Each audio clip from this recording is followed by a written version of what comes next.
بس میں سوار سب عجیب نظروں سے گھور رہے تھے اور وہ کسی کی پرواہ کیے بغیر اگلے اسٹاپ پر اترتے ہی شفیع کی جانب اس نے دوڑ لگا دی۔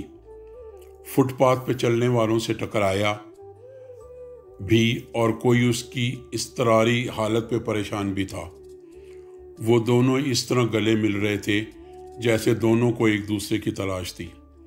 شفیع محمد اسے اپنے گھر لے گیا۔ وہاں حال و احوال اور مختلف موضوعات پہ گفت و شنید ہوئی۔ شفیع محمد بھی اکیلا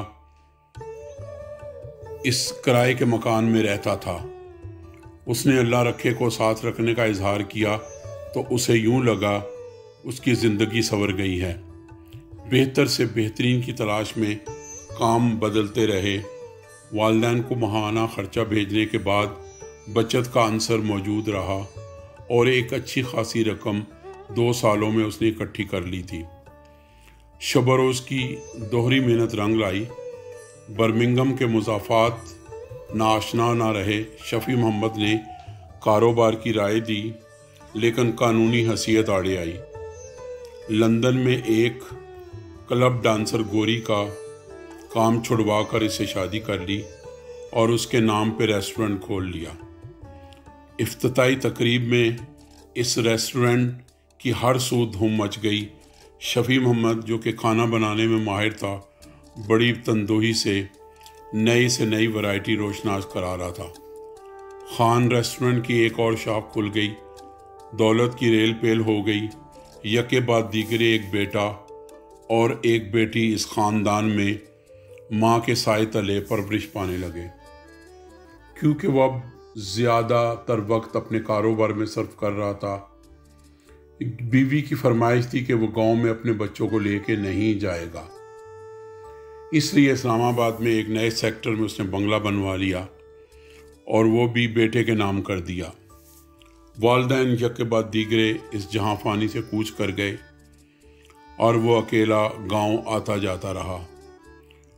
وہ اپنی پینشن لینے بھی ہر مہینے لاہور آتا اور ریلوے اسٹیشن سے اترتے ہی نولکھا بازار سے گزر کر لنڈا بازار کی رونقوں میں کھو جاتا، جہاں دنیا بھر کے پرانے کپڑے، پردے، مچھردانیاں، خیمے، برساتیاں، فوجی بوٹ، غیر ملکی جوتے، چپل، سینڈل، سویٹرز، کھلونے، جیکٹ، موزے، چیسٹر، کوٹ، پتلون ٹائی، شرٹ، اوور کوٹ، کمبل، muffler, knicker, nightie, sleeping suit, trouser, carpets, چادریں، ٹریول بیگ، اسکول بیگز، تولیے، ڈیکوریشن پیسز، کٹلری، شیشے کے برتن، چائنا مٹی کے بنے ہوئے کپ، مگز اور Adidas, Nike, Puma, Timberland, Saint Michael اور YSL، ٹومی بل فنگر جیسے مشہور و معروف غیر ملکی برانڈز کا مختلف سامان اس بازار کی شان بڑھانے کا سبب ہے۔ وہاں سے گاؤں کے دوستوں، بچے، بوڑھوں کے لیے سامان خریدتا اور مچھردانی اسے جہاں بھی اچھی نظر آتی خرید کر سب میں تقسیم کرتا۔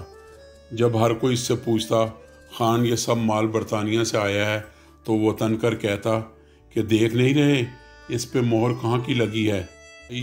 بیٹا کاروں کے شو روم کا مالک ہے اور بیٹی کی سپر مارکیٹ ہے۔ بیگم کے 2 ریسٹورنٹ ہیں۔ یہ سب اللہ کی دین ہے۔ مانگو جو کچھ چاہیے برطانیہ سے آ جائے گا۔ ماسی یہ لے مچھردانی، اب مچھر نہیں کاٹے گا تمہیں، تیرا بھلا ہو اللہ رکھے۔ بس ماسی بس بول چال بند، اب اور کچھ نہیں ملے گا۔ تمہیں اے آر خان نہیں کہا جاتا تو صرف خان کہہ کے بلا لیا کرو۔ اچھا خان پتر، ہاں ایسے، اوئے کم ہیئر، ناگا سائیں یہ لو نیکر، ساتھ میں پیٹی شوز بھی پہن کر دکھاؤ۔ وہ پیلے دانتوں کی بتیسی نکال کر ماں کی جانب دیکھتا جا رہا تھا تو ماں وارے نیارے ہو کر کہتی خان تیرا تایا ہے، پہن کے سلام کر۔ ماسی AW کدھر ہے، نظر نہیں آ رہی؟ کون پتر؟ اماں اللہ بسائی، اتنے مشکل نام رکھ لیتے ہو کہ یورپ میں کسی سے بولے نہیں جاتے۔ مسٹر خان کہو، سب کو پتا ہے کون ہے؟ اللہ رکھے دی آواز لگ دی ہے۔ یہ لیں ان کی گرم جرابیں، اسے خود پہنا دینا۔ اماں نے تو اگلی پچھلی کسر نکال دی، بیڑا غرق کر دیا نام کا۔ خان شمیر کا نام تو بڑا یاد رہ جاتا ہے، خان نہیں کہا جاتا۔ ہائے ہائے پتر، سب کو پتا ہے تم بابا سفید پوش کی اولاد ہو، اب خان بلاتے ہوئے تھوڑا وقت تے لگے گا پتر جی۔ جب تک گاؤں میں ہو کھانا میرے ہاں کھایا کرو۔ اماں AW کھانا BM کے گھر والی پکاتی ہے۔ اے BM کون ہے؟ بکو ماچی دے گھر والی؟ اچھا چیما ماچھن بہت ودیا کھانا بناتی ہے۔ وہ گاؤں کا چکر لگا، سب کو ملتا ملاتا واپس گھر آ گیا۔ پوری شب کا چاند اپنے جوبن پر تھا، چٹکی چاندی ہر سو جلوہ گر تھی۔ گاؤں کے پرسکون ماحول میں اسے UK کی مصروف ترین مشینی زندگی کا ہر لمحہ زیر خون نشتر لگا، جس کی کسک نے اسے دل کا مریض بنا دیا تھا۔ اسلام آباد کا بنگلہ بیٹے نے ایک برطانوی شہری کو کڑائی پہ چڑھا رکھا تھا۔ ساری زندگی کی کمائی وہ تقسیم کر چکا تھا۔ بیٹا رات گئے کلبوں کی چمکیلی ملمہ سات فضاؤں میں نہ صرف خود کھویا رہتا، بلکہ چھوٹی بہن بھی اس کے نقش قدم پر چل نکلی۔ بیوی کی پرورش رنگ لائی، گھر میں کئی بار بحث و تکرار ہوئی، لیکن سب بے سود۔ بیوی کی چرب زبانی حد سے زیادہ تجاوز کر گئی تو علیحدگی کا سوال اٹھا، جو کہ اس کی سفید پوشی پہ ایک بدنما دھبا تھا۔ ملنے جلنے والے راہ چلتے اسے دیکھتے تو ایسا محسوس ہوتا کہ وہ کسی دلدل میں پھنس گیا ہے۔ اولاد کی بہرا روی، بیوی کی ہٹ دھرمی اس کے شب و روز کی زندگی میں ایک طوفان کا پیش خیمہ بنی۔ شفیع محمد نے بڑی ڈارس بندھائی، لیکن بگڑی اولاد کو رائے راست پہ لانے میں کوئی نمایاں پیش رفت نہ ہوئی۔ اس نے تہیہ کر لیا کہ وہ اولاد کو لے کر واپس وطن کی راہ لے گا۔ وہ اپنے اولاد کو تلاش کرتے کرتے ایک بدنام زمانہ نئی تہذیب کے متوالوں کے کلب میں جوں ہی گھسا تو خمر کی مستی میں خواب دیدہ مدم روشنی میں رقص کرنے والوں کا جوش جنون شرافت کی دھجیاں بکھیر رہا تھا۔ تھرکتی جوانیاں دنیا مافیا سے بے خبر لمس قرب میں اپنے اجسام کی تپش کا مداوع کر رہے تھے۔ اس کے پاؤں تلے سے زمین نکل گئی جب اس نے دیکھا کہ اس کی بیٹی ایک گورے کے ساتھ رنگ رلیاں منا رہی ہے، اور دوسرے کونے میں اس کا بیٹا بھی ایسی حرکات و سکنات کا مرتکب تھا۔ اس اپنی آنکھوں پہ یقین نہ آیا اور مشرقی اقتدار اوت کر آئیں۔ بیٹی کے منہ پر تھپڑ رسید کرنے کے لیے ہاتھ اٹھایا ہی تھا کہ بیٹی کے جوان سال ہاتھ نے باپ کا ہاتھ ہوا میں معلق کر لیا۔ باپ کا ہاتھ جھٹک کر جب بیٹی نے غسیلی آنکھوں سے دیکھتے ہوئے کہا، بابا نو مور، آئندہ تھپڑ نہیں مارنا ورنہ پولیس بلا لوں گی اور پوری شب جیل میں کاٹنا پڑے گی۔ ہماری اپنی زندگی ہے، اولاد کو اپنی جائیداد مت سمجھے۔ نظریں نیچی کیے بڑے بوجھل قدموں سے وہ باہر نکلا اور دور تک رقص و موسیقی اور کلب کا ماحول اس کا تعاقب کرتا رہا۔ گھر آ کر بیوی سے آج کے ناروا سلوک کی شکایت کی تو اس نے بھی وہ الفاظ کہے جو اس کے ضمیر پر ایک تازیانہ تھے۔ وہ کہے جا رہی تھی، کیا ضرورت ہے کلب جانے کی، وہاں بہن کے ساتھ بھائی بھی تو تھا۔ جب تم مجھے کلب سے لائے تھے تو یہ برائی اس وقت کیوں تمہیں نظر نہیں آئی؟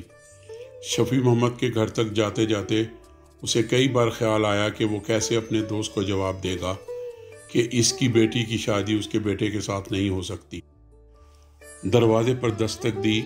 شفیع محمد پہلے دن کی طرح گلے ملا اور اس کی نظریں اس کے خلوص بھرے چہرے پہ مرکوز ہو گئیں۔ کیا بات ہے، اندر نہیں آؤ گے؟ اور اتنی رات گئے، کیا بھابھی سے پھر جھگڑا ہو گیا ہے؟ اس بار اپنی عزت کا جنازہ نکل گیا دوست، آؤ مجھے ہوائی اڈے تک چھوڑو۔ وطن عزیز جانے کے لیے چانس پہ ٹکٹ، اور وہ بھی ون وے۔ شفیع محمد کو تمام حالات سے آگاہ کرتے ہوئے ہوائی اڈے کے کاؤنٹر سے ون وے ٹکٹ کے حصول پر اس کی خوشی کی انتہا نہ رہی اور دوست کی جدائی میں ٹپکنے والے آنسو یوکے کی پتھریلی زمین پہ پھسل گئے۔ آہ شفیع محمد، ادھر ایک تم تھے اور ادھر گاؤں میں ایف ایم۔ رات بھر درد دل کی شدت میں اضافہ ہوتا رہا۔ صبح ہوتے ہی اس نے ایف ایم کو ساتھ لیا اور اپنے گاؤں کی آبائی زمین اس کے نام کر دی۔ یہ تم نے کیا کیا مسٹر خان؟ بچوں کی تعداد میرے نام کیوں کی؟ اوئے مسٹر کے بچے، اب تم بھی مسٹر بن جاؤ گے۔ ان بچوں کو گاؤں کا راستہ نہیں آتا۔ چلو آؤ میرے ساتھ، ڈاکٹر سے اس دل ناداں کے بارے میں بھی کچھ پوچھ لیں۔ رات ساری تڑپتا رہا ہوں۔ ڈاکٹر کے چہرے پر ابھرے تاثرات کسی گہری سوچ میں ڈوبے ہوئے تھے۔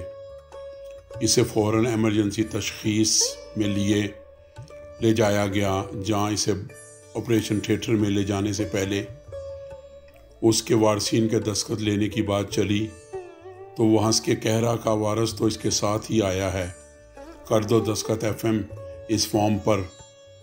وہ تو ٹھیک ہے، بیوی بچوں کا فون تو دو، میں ان کو بھی اطلاع دے دوں۔ اچھا یہ بات ہے تو یہ لو ان کا فون نمبر، اپنی بھتیجی یا بھتیجے سے بات کر لینا، گوری کو تیری بات سمجھ نہیں آئے گی۔ فتح محمد فون کے دفتر سے یوکے بات کر رہا تھا اور اے آر خان کی بیماری کی اطلاع جو ہی بیٹے کو دی تو اس کے جواب سے پشیماں ایف ایم کے ہاتھ کی گرفت فون پر سے کم ہو گئی۔